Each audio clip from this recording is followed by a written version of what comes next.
Assalamualaikum warahmatullahi wabarakatuh. Saya Siti Rofia Darujat dengan NIM 192101158. Kelas A3 Pendidikan Bahasa dan Sastra Indonesia angkatan 2019. Tujuan dibuatnya video ini untuk memenuhi salah satu tugas mata kuliah Inovasi Pembelajaran Bahasa dan Sastra Indonesia. Di sini saya akan menjelaskan salah satu jenis inovasi pembelajaran abad 21 yaitu hybrid learning. Apa itu hybrid learning? Menurut Husama, hybrid learning merupakan pembelajaran yang menggabungkan berbagai cara penyampaian, model pengajaran, serta berbagai media teknologi yang beragam. Hybrid learning adalah pembelajaran yang memadukan antara kegiatan pembelajaran tatap muka dengan pembelajaran berbasis teknologi komputer dan internet. Metode hybrid learning ini memang masih sangat asing bagi masyarakat awam, terutama orang tua siswa. Pengertian hybrid learning ini ternyata merupakan kombinasi antara metode pembelajaran jarak jauh atau PJJ dan metode pembelajaran tatap muka atau PTM. Sehingga kemudian metode hybrid learning ini menjadi solusi sebagai antisipasi untuk meminimalisasi dampak psikososial siswa, tapi tetap bisa belajar seperti sebelum pandemi. Dengan berlakunya metode hybrid learning ini, para siswa hanya dianjurkan untuk datang dengan kuota siswa satu kelas, yakni 50%. Misalnya, siswa yang ada berjumlah 50, maka yang hadir ke kelas hanya berjumlah 25 orang saja. Dan sisanya melakukan pembelajaran di rumah. Tujuan diberlakukannya metode hybrid learning ini akan lebih memudahkan siswa yang kesulitan mengakses internet dan memiliki keterbatasan alat dan juga jaringan internet. Bagi siswa yang memiliki keterbatasan baik alat maupun jaringan internet, mereka bisa datang setidaknya 2-3 kali dalam seminggu ke sekolah untuk belajar dengan gurunya. Di dalam hybrid learning memiliki 5 kunci yang menekankan penerapan teori yang dimiliki oleh Keller, J. Bloom, Merrill, Clark, and Gray. Yang pertama yaitu live event. Live event ini artinya pembelajaran secara langsung atau tatap muka. Bisa dilakukan di tempat yang sama ataupun di tempat yang berbeda. Yang kedua ada self-paced learning. Artinya mengombinasikan pembelajaran mandiri yang memungkinkan siswa dapat belajar kapan saja dan di mana saja secara daring. Yang ketiga yaitu collaboration. Artinya antara siswa dan guru melakukan kolaborasi selama belajar mengajar. Tidak hanya satu arah melainkan dua arah. Yang keempat yaitu assessment. Kunci dari assessment ini artinya guru harus mampu meracik kombinasi jenis daring dan luring. Bentuknya bisa berupa tes maupun non-tes. Contohnya seperti metode proyek kelas. Yang terakhir yaitu performance support material. Kunci ini dilakukan untuk memastikan bahan ajar yang sudah disiapkan dalam bentuk digital. Tujuan menyiapkan bahan ajar dalam bentuk digital ini agar bahan ajar tersebut dapat digunakan dengan mudah dan dapat memudahkan siswa mengakses bahan ajar, baik secara daring maupun secara luring. Pembelajaran hybrid learning mempunyai 3 manfaat. Yang pertama, lebih efektif dan efisien. Pembelajaran atau proses belajar mengajar dengan metode ini dinilai lebih aktif dan efisien. Seperti kita tahu bahwa setiap siswa atau peserta didik memiliki cara mengajar yang berbeda-beda. Cara belajar yang berbeda-beda antara satu sama lain. Misalnya, si A sangat bisa menerima materi pembelajaran sambil mendengarkan lagu. Tetapi si B bisa belajar dengan kondisi yang tenang dan hening dan baru bisa menerima materi pembelajaran dengan baik.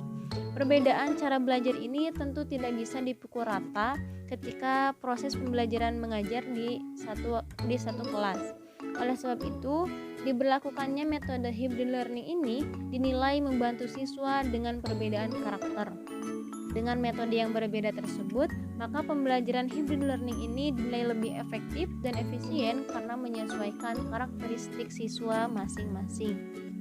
Manfaat yang kedua yaitu tren belajar di masa depan. Di masa mendatang, siswa atau peserta didik dan guru diperkirakan tidak selalu bertemu atau melakukan pembelajaran tatap muka. Hal ini tak terjadi hanya di dunia pendidikan. tetapi ada di institusi atau perusahaan.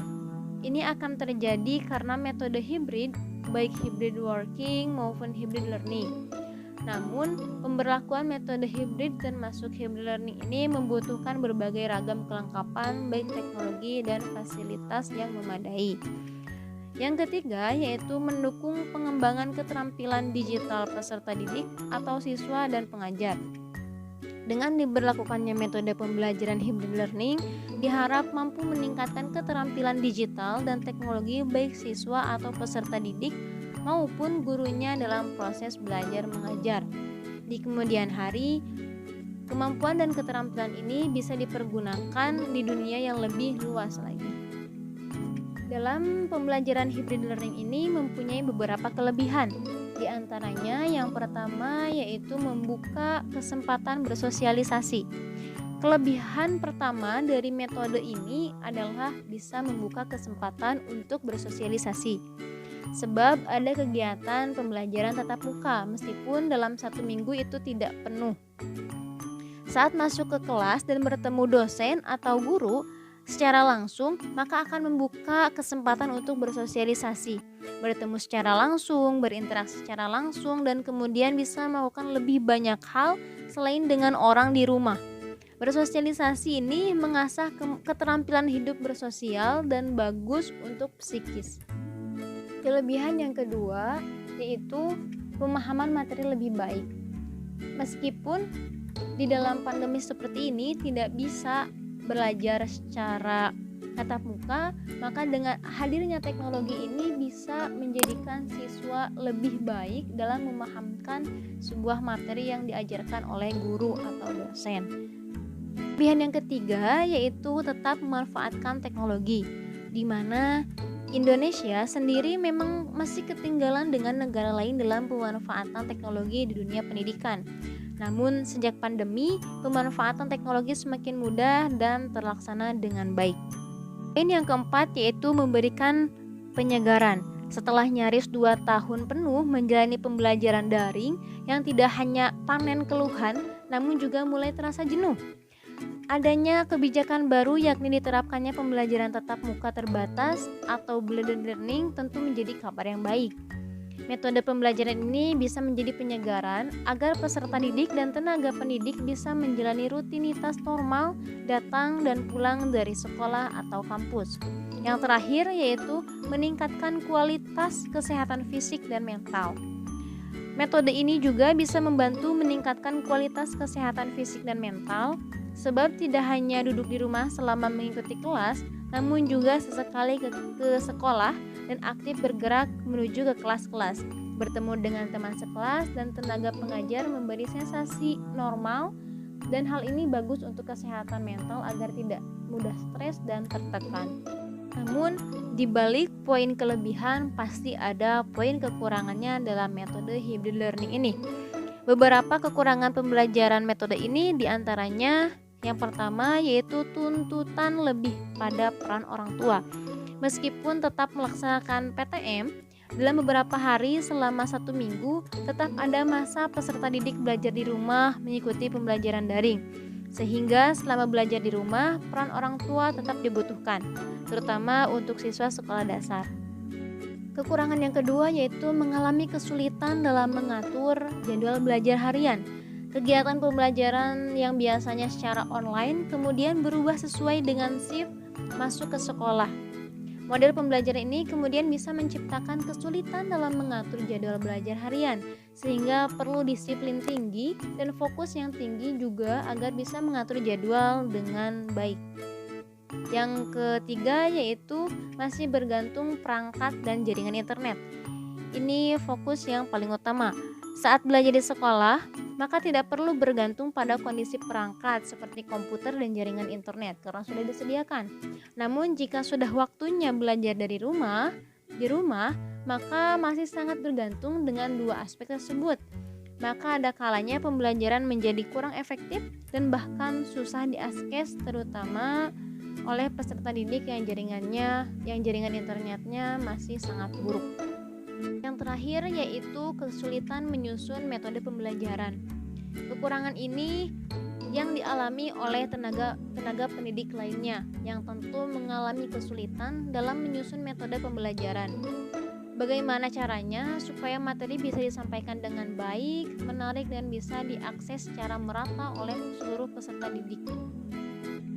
Nah, sebelum masuk kepada penerapan metode hybrid learning, tentu adanya tahapan perancangan pembelajaran hybrid learning.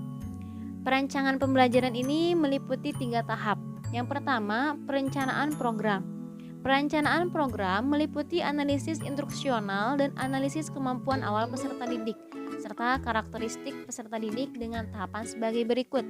Yang pertama, perancangan dimulai dengan analisis kondisi peserta didik, konteks, dan konten pembelajaran. Hasil analisis instruksional ini berupa rumusan kompetensi utama yang harus dikuasai peserta didik. Lalu yang kedua, kompetensi utama dianalisis menjadi kompetensi yang akan dikuasai peserta didik setelah mengikuti proses kegiatan belajar mengajar.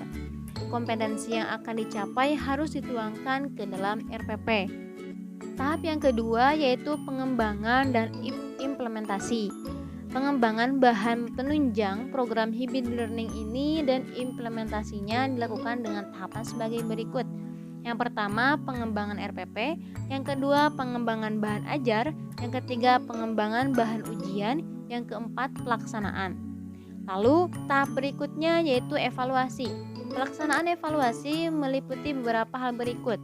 Yang pertama, evaluasi hasil kegiatan belajar mengajar berupa hasil pengukuran atau penguasaan kognitif, afektif, dan psikomotorik. Yang kedua, evaluasi terhadap pembelajaran yang berupa respon peserta didik terhadap mata pelajaran, proses interaksi, teknik penyampaian guru, dan perangkat pendukung pembelajaran. Yang ketiga, evaluasi oleh kepala sekolah terhadap proses kegiatan belajar mengajar secara umum.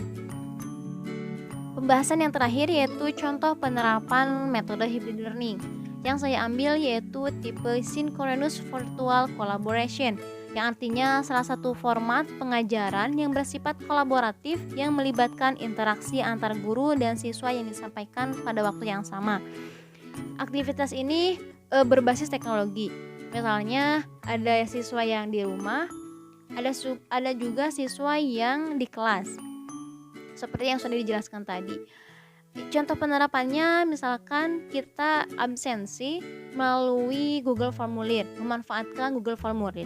Maupun yang di dalam kelas ataupun yang di rumah itu menggunakan Google Formulir. Lalu selanjutnya kita memanfaatkan aplikasi Zoom Meeting atau Google Meet untuk membahas bahan ajar yang disampaikan oleh guru. Setelah itu latihan soal bisa dimanfaatkan oleh aplikasi Quizizz atau Kahoot dan sebagainya untuk melihat bagaimana materi yang disampaikan oleh guru apakah bisa diserap dengan baik oleh siswa ataupun tidak. Lalu penutup pembelajaran bisa dilakukan dengan aplikasi Zoom Meeting yang sudah tadi dilakukan. Seperti itu. Nah, begitulah pembelajaran metode hybrid learning yang sudah saya jelaskan, mudah-mudahan dapat dipahami. Sekian, wassalamualaikum warahmatullahi wabarakatuh.